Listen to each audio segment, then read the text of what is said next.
Many centuries ago, in the ancient country of Persia, there lived two brothers. Qasim Baba was wealthy and lived in a big house, while Ali Baba was poor and only had a small dwelling near the edge of town. Every day, Ali Baba went into the forest to work as a woodcutter. One day, while working in a new grove of trees, he heard the sound of horses' hooves. Knowing robbers had attacked people in these woods, he cautiously climbed a tree to watch. There, in a clearing by a huge rock, he saw a band of thieves. He counted 40 in all.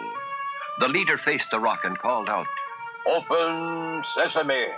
And a strange thing happened. Ali Baba couldn't believe his eyes. The rock had opened up like a giant door, revealing a cave beyond. The thieves marched into the cave carrying their sacks of stolen goods. Ali Baba realized what he had discovered. It's the thieves' treasure hideout. Soon the 40 thieves returned from within the cave. After mounting their horses, the robber chief shouted, "Close sesame!" And the rock door swung into place, leaving nothing to reveal the hidden wealth sealed inside. Then, while the amazed Ali Baba watched, the thieves rode away. Soon Ali Baba got enough courage to go close to the rock and try the magic words. "Open sesame!" The door obeyed. Nervously, he went inside the passageway. It led him to a giant cavern filled with chests of jewels and bags of gold and silver. Never had Ali Baba seen so much treasure. But he knew now he had learned a dangerous secret. If the robbers found him here, they would slay him on the spot. Quickly, he gathered up 2 sacks of gold and dashed out. "Close sesame!"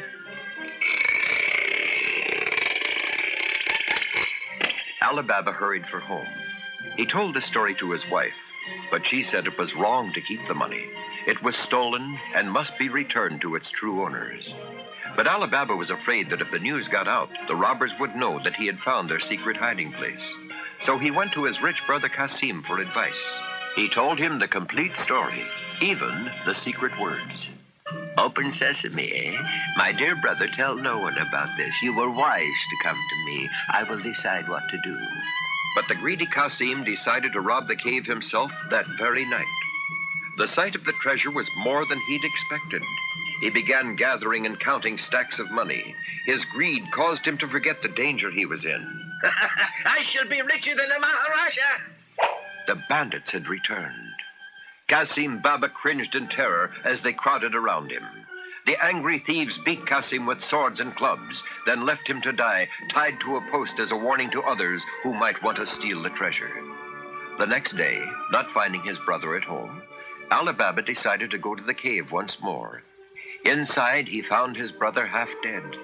"Qasim, what have they done to you, my brother?" But the brother could not speak. I must get him to a doctor at once." Later, the robbers returned to their cave and found their victim gone. "Someone else knows our secret. Go to every doctor in town and find out who has treated a wounded man." So the 40 thieves went to track down their captive. Early that evening, an oil merchant stopped at Ali Baba's house and knocked on the door. "Please, sir, may I stay the night and leave my oil jars in your courtyard so my donkeys can rest?" "Oh, please be my guest. You are welcome." 40 oil jars lined the walk to Ali Baba's house. But only one jar contained oil. The others held a thief, for the merchant was the robber chief in disguise. "Remember, only when I give the signal will you come out. Then we will destroy Ali Baba and his whole household." Later that evening, while Ali Baba's wife was serving the meal, she noticed a hidden dagger in the sleeve of the merchant. "This must be a thief," she thought. "Our lives are in danger." She ran out to get help when a voice called out softly, "Is it time?" "Not yet." She peeked into each jar and found someone hiding. When she saw the last jar with oil, she had an idea. With the help of two neighbors, the oil was brought into the kitchen to boil. Then, as the neighbors carried the oil, Ali Baba's wife dropped ladles full of the hot liquid into each jar. Out popped the thieves in pain and terror. Confusion turned to panic, and the thieves were routed. Off into the night they sped, never to return. What is that? Ali Baba and the disguised robber chief heard the noise. My men have come out early to destroy your household, so now I must make short work of you. But Ali Baba's wife and the neighbors captured the robber chief in one of his own jars.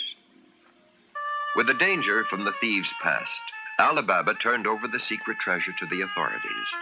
His reward from the grateful citizens was so large that Ali Baba and his family were comfortable for the rest of their lives.